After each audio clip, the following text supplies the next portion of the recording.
بسم اللہ الرحمن الرحیم۔ پروگرام قصص الانبیاء علیہ السلام میں قصہ حضرت موسیٰ اور حضرت ہارون علیہ السلام سننے کی سعادت عظیم حاصل کر رہے ہیں، اور اس سلسلے کا آج چھٹا پروگرام ہے۔ بیان کیا جاتا ہے کہ حضرت موسیٰ علیہ السلام نے 30 دن کی مدت مکمل کر لی۔ اس دوران میں آپ نے روزے رکھے۔ کہتے ہیں کہ اس دوران میں آپ نے کھانا بالکل نہیں کھایا۔ جب 1 مہینہ مکمل ہو گیا تو آپ نے کسی درخت کی چھال چبا لی تاکہ منہ کی ناگوار بو ختم ہو جائے۔ تب اللہ رب العزت نے مزید 10 دن روزے رکھنے کا حکم دیا۔ اس طرح کل مدت 40 دن ہو گئی۔ سامعین گرامی، متعدد صحابہ اکرام رضی اللہ تعالیٰ عنہم سے مروی ہے کہ 30 راتوں سے مراد ذوالقعدہ کا پورا مہینہ ہے، اور ذی الحج کے 10 دنوں کے ساتھ 40 رات کی مدت مکمل ہوئی۔ اس روایت کی روشنی میں حضرت موسیٰ علیہ السلام کو اللہ تعالیٰ سے ہم کلام ہونے کا یہ شرف عید قربان کے دن حاصل ہوا۔ حضرت محمد مصطفیٰ صلی اللہ علیہ وآلہ وسلم کے دین کی تکمیل بھی اسی تاریخ کو ہوئی۔ جب آپ نے طور کی طرف روانہ ہونے کا ارادہ کیا تو اپنی قوم بنی اسرائیل پر حضرت ہارون علیہ السلام کو اپنا نائب مقرر فرمایا۔ وہ آپ کے سگے بھائی بھی تھے اور تبلیغ کے فرائض کی ادائیگی میں معاون بھی۔ آپ نے انہیں کچھ نصیحتیں فرمائیں، کچھ احکامات دیے، اور یہ چیزیں حضرت ہارون علیہ السلام کے بلند مقام اور شرف نبوت کے منافی نہیں۔ اللہ تعالیٰ نے فرمایا، اور جب موسیٰ ہمارے وقت مقررہ پر آئے، یعنی جس وقت آنے کا انہیں حکم دیا تھا، اور ان کے رب نے ان سے باتیں کی، یعنی اللہ نے آپ سے پردے کے پیچھے سے کلام کیا، چنانچہ حضرت موسیٰ علیہ السلام نے اللہ تعالیٰ کی آواز سنی۔ اللہ تعالیٰ نے آپ سے کلام کیا اور قرب بخشا۔ جب آپ کو یہ بلند مقام حاصل ہوا اور ہم کلامی کے شرف سے مشرف ہوئے تو آپ نے درخواست کی کہ پردہ اٹھا کر دیدار کا شرف عطا فرمایا جائے۔ آپ نے عرض کی، اے میرے پروردگار، مجھے اپنا دیدار کرا دیجئے کہ میں آپ کو ایک نظر دیکھ لوں۔ ارشاد ہوا، تم مجھے ہرگز نہیں دیکھ سکتے۔ پھر اللہ تعالیٰ نے واضح فرمایا کہ آپ اللہ کریم کی تجلی برداشت نہیں کر سکتے، بلکہ انسان سے زیادہ مضبوط اور بڑی مخلوق یعنی پہاڑ بھی اس قابل نہیں کہ خالق کی تجلی کے سامنے ٹھہر سکے۔ اس لیے فرمایا، لیکن تم اس پہاڑ کی طرف دیکھتے رہو، وہ اگر اپنی جگہ برقرار رہا تو تم بھی مجھے دیکھ سکو گے۔ حضرت ابو موسیٰ رضی اللہ تعالیٰ عنہ سے روایت ہے کہ رسول اللہ صلی اللہ علیہ وآلہ وسلم نے فرمایا، اس کا حجاب بھی نور ہے، اگر وہ اس حجاب کو ہٹا دے تو اس کے چہرہ اقدس کے انوار سے وہ تمام مخلوق جل جائے جس تک اس کی نظر پہنچتی ہے۔ عزیزان گرامی، انسان کا یہ دنیاوی وجود اللہ کی زیارت کا شرف حاصل کرنے کی صلاحیت نہیں رکھتا۔ قیامت کے دن اور جنت میں اللہ کے مومن بندوں کو یہ طاقت دی جائے گی کہ وہ دیدار الہی سے مشرف ہوں، جیسا کہ صحیح احادیث میں مذکور ہے۔ اسی لیے اللہ تعالیٰ نے فرمایا، پس جب ان کے رب نے اس پہاڑ پر تجلی فرمائی تو تجلی نے اسے ریزہ ریزہ کر دیا، اور موسیٰ بے ہوش ہو کر گر پڑے۔ پھر جب ہوش میں آئے تو عرض کیا، بے شک آپ کی ذات منزہ ہے، میں آپ کی جناب میں توبہ کرتا ہوں، اور میں سب سے پہلے اس پر ایمان لانے والا ہوں۔ مجاہد رحمۃ اللہ علیہ فرماتے ہیں، اللہ تعالیٰ نے فرمایا، لیکن تم اس پہاڑ کی طرف دیکھتے رہو، اگر وہ اپنی جگہ برقرار رہا تو تم بھی مجھے دیکھ سکو گے، وہ آپ سے بڑا اور زیادہ سخت ہے۔ پس جب ان کے رب نے اس پر تجلی فرمائی اور آپ نے پہاڑ کو دیکھا تو وہ ٹوٹ پھوٹ گیا۔ موسیٰ علیہ السلام پہاڑ کی اس کیفیت کو دیکھتے ہی بے ہوش ہو کر گر پڑے۔ جب ہوش میں آئے تو عرض کیا، بے شک آپ کی ذات منزہ ہے۔ اس لفظ میں اللہ کی پاکیزگی اور عظمت کا اظہار ہے کہ اس کی عظمت کی وجہ سے کوئی اسے نہیں دیکھ سکتا۔ میں آپ کی جناب میں توبہ کرتا ہوں، یعنی آئندہ کبھی دیدار کی درخواست نہیں کروں گا، اور میں سب سے پہلے اس پر ایمان لانے والا ہوں کہ تیری تجلی نہ کوئی زندہ برداشت کر سکتا ہے اور نہ بے جان مخلوق۔ جاندار فوراً ہلاک ہو جائے گا اور بے جان ٹوٹ پھوٹ جائے گا۔ روایت ہے کہ رسول خدا صلی اللہ علیہ وآلہ وسلم نے فرمایا، انبیاء اکرام علیہ السلام میں مجھے دوسروں پر فضیلت نہ دو، کیونکہ قیامت کے دن لوگ بے ہوش ہو جائیں گے تو سب سے پہلے میں ہوش میں آؤں گا۔ اس وقت میں دیکھوں گا کہ موسیٰ علیہ السلام عرش کا ایک پایا پکڑے ہوئے ہیں، معلوم نہیں انہیں مجھ سے پہلے ہوش آ گیا ہوگا یا طور کی بے ہوشی کا بدلہ یہ ملے گا کہ وہ اس وقت بے ہوش نہیں ہوں گے۔ تو عزیزان گرامی، نبی پاک صلی اللہ علیہ وآلہ وسلم کا یہ فرمان کہ مجھے موسیٰ علیہ السلام پر فضیلت نہ دو، یا تو تواضع اور کثر نفسی کا اظہار ہے، یا پھر اس بات کا یہ مطلب ہے کہ تعصب اور غصے کے انداز میں یہ بات نہ کہو، یا یہ مطلب ہے کہ افضل ترین قرار دینا تمہارا نہیں اللہ کا کام ہے۔ پروردگار ہی بندوں کے درجات ایک دوسرے سے بلند کرتا ہے۔ اس میں رائے کو دخل نہیں بلکہ اللہ کے بتانے ہی سے معلوم ہو سکتا ہے۔ اور اس میں بھی کوئی شک نہیں کہ نبی کریم صلی اللہ علیہ وآلہ وسلم صرف انسانوں ہی میں نہیں بلکہ تمام مخلوقات میں افضل ترین فرد ہیں۔ اللہ تعالیٰ نے تو مومنوں کو بھی فرمایا ہے کہ تم بہترین امت ہو جو لوگوں کے لیے پیدا کی گئی ہے، اور امت کو یہ فضیلت ان کے نبی کے مقام کی وجہ سے ہی ملی ہے۔ اور پھر یہ متواتر احادیث کہ جس میں نبی کریم صلی اللہ علیہ وآلہ وسلم نے فرمایا، میں قیامت کے دن اولاد آدم کا سردار ہوں گا اور مجھے اس پر کوئی فخر نہیں۔ اور پھر یہ کہ مقام محمود بھی نبی کریم صلی اللہ علیہ وآلہ وسلم کے لیے ہی مخصوص ہے، اور یہ ایسا مقام ہے جس پر اولین و آخرین ہی نہیں بلکہ عظیم ترین رسول اور پیغمبر بھی آپ پر رشک کریں گے، اور ان عظیم پیغمبروں میں حضرت نوح، حضرت ابراہیم، حضرت موسیٰ اور حضرت عیسیٰ ابن مریم علیہ السلام شامل ہیں۔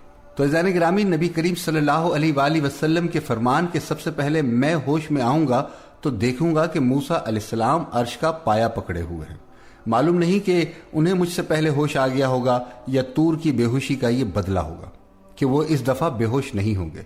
تو اس سے معلوم ہوتا ہے کہ قیامت کے دن مخلوقات کی یہ بے ہوشی اسی وقت ہوگی جب اللہ رب العزت بندوں کے فیصلے کرنے کے لیے تجلی فرمائے گا، تو لوگ اللہ تعالیٰ کی ہیبت اور عظمت و جلال کی وجہ سے بے ہوش ہو جائیں گے۔ سب سے پہلے خاتم الانبیاء حضرت محمد مصطفیٰ صلی اللہ علیہ وآلہ وسلم ہوش میں آئیں گے تو حضرت موسیٰ علیہ السلام کو عرش کا پایا پکڑے دیکھیں گے، یا ان کی بے ہوشی ہلکی ہوگی کیونکہ دنیا میں بھی وہ تجلی الہی کی وجہ سے بے ہوش ہوئے تھے، یا طور کی بے ہوشی کا بدلہ یہ ملے گا کہ وہ اس موقع پر بالکل بے ہوش نہیں ہوں گے۔ یہ حضرت موسیٰ علیہ السلام کا ایک عظیم شرف ہے، تاہم اس پر آپ کا نبی کریم صلی اللہ علیہ وآلہ وسلم سے مجموعی طور پر افضل ہونا لازم نہیں آتا۔ اللہ تعالیٰ کا یہ فرمان کہ اے موسیٰ، میں نے پیغمبری اور اپنی ہم کلامی سے اور لوگوں پر تم کو امتیاز دیا ہے، اس سے مراد اس دور کے انسانوں پر فضیلت ہے، پہلے اور پچھلے زمانے کے تمام انسانوں پر فضیلت مراد نہیں، کیونکہ آپ سے پہلے حضرت ابراہیم علیہ السلام گزر چکے ہیں جو یقیناً آپ سے افضل تھے، اور آپ علیہ السلام کے بعد حضرت محمد مصطفیٰ صلی اللہ علیہ وآلہ وسلم تشریف لائے، وہ بھی آپ سے افضل تھے۔ شب معراج میں نبی کریم صلی اللہ علیہ وآلہ وسلم کا اور رسول اعظام سے افضل ہونا ظاہر ہوا، اور قیامت کو بھی ظاہر ہوگا، جیسا کہ رسول خدا صلی اللہ علیہ وآلہ وسلم سے روایت ہے کہ میں ایسے مقام پر فائز ہوں گا کہ ساری مخلوق حتیٰ کہ ابراہیم علیہ السلام بھی میری طرف رغبت فرمائیں گے۔ اور اللہ تعالیٰ کا یہ فرمان کہ جو کچھ تم کو میں نے عطا کیا اس کو لو اور شکر کرو کا مطلب یہ ہے کہ آپ کو رسالت اور ہم کلامی کا جو شرف ملا ہے وہ لیجئے اور اس سے زیادہ کچھ نہ طلب کیجئے بلکہ اس پر شکر کیجئے۔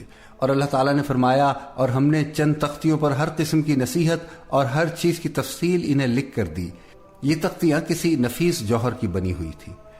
صحیح حدیث میں ہے کہ اللہ تعالیٰ نے تورات اپنے ہاتھ سے لکھی، اس میں گناہوں سے بچنے کی نصیحتیں اور حلال و حرام کے تفصیلی احکامات درج تھے۔ تم ان کو مضبوطی سے پکڑ لو، یعنی پختہ عزم کے ساتھ لے لو، اور اپنی قوم کو حکم دو کہ ان کے اچھے اچھے احکام پر عمل کرے۔ یہ بھی مطلب ہے کہ کلام سے بہترین مفہوم اخذ کریں۔ اب بہت جلد تم کو ان نافرمانوں کا مقام دکھلاتا ہوں جو میرے رسولوں کی تکذیب اور احکام کی مخالفت کرتے ہیں۔ میں ایسے لوگوں کو اپنے احکام سے برگزشتہ رکھوں گا، وہ اسے نہ سمجھیں گے، نہ ان پر غور کریں گے، نہ اس مفہوم کو سمجھنے کی کوشش کریں گے جو اس کلام سے مقصود ہے۔ جو دنیا میں تکبر کرتے ہیں جس کا ان کو کوئی حق حاصل نہیں، اگر وہ تمام نشانیاں دیکھ لیں تب بھی وہ ان پر ایمان نہ لائیں، یعنی خرق عادت معجزات دیکھ کر بھی احکام الہی کا اتباع اختیار نہیں کرتے، اور اگر ہدایت کا راستہ دیکھیں تو اس کو اپنا طریقہ نہ بنائیں، اور اگر گمراہی کا راستہ دیکھ لیں تو اس کو اپنا طریقہ بنا لیں۔ یہ اس وجہ سے ہے کہ انہوں نے ہماری آیتوں کو جھٹلایا اور ان سے غافل رہے، اور وہ لوگ جنہوں نے ہماری آیتوں کو اور قیامت کے پیش آنے کو جھٹلایا، ان کے سب کام رائگاں گئے، ان کو اسی کی سزا دی جائے گی جو کچھ اعمال یہ کرتے ہیں۔ بہرحال عزیزان گرامی، حضرت موسیٰ علیہ السلام کوہ طور پر تشریف لے گئے اور قوم شیطان کے بہکاوے میں آ کر بچڑے کو پوجنا شروع ہو گئی۔ حضرت موسیٰ علیہ السلام کو قوم کی اس حماقت کا علم ہوا تو اپنے بھائی حضرت ہارون علیہ السلام اور قوم پر سخت ناراض ہوئے۔ ارشاد باری تعالیٰ ہے، اور قوم موسیٰ نے موسیٰ کے بعد اپنے زیور کا ایک بچڑا بنا لیا، وہ ایک جسم تھا جس میں سے بیل کی آواز نکلتی تھی،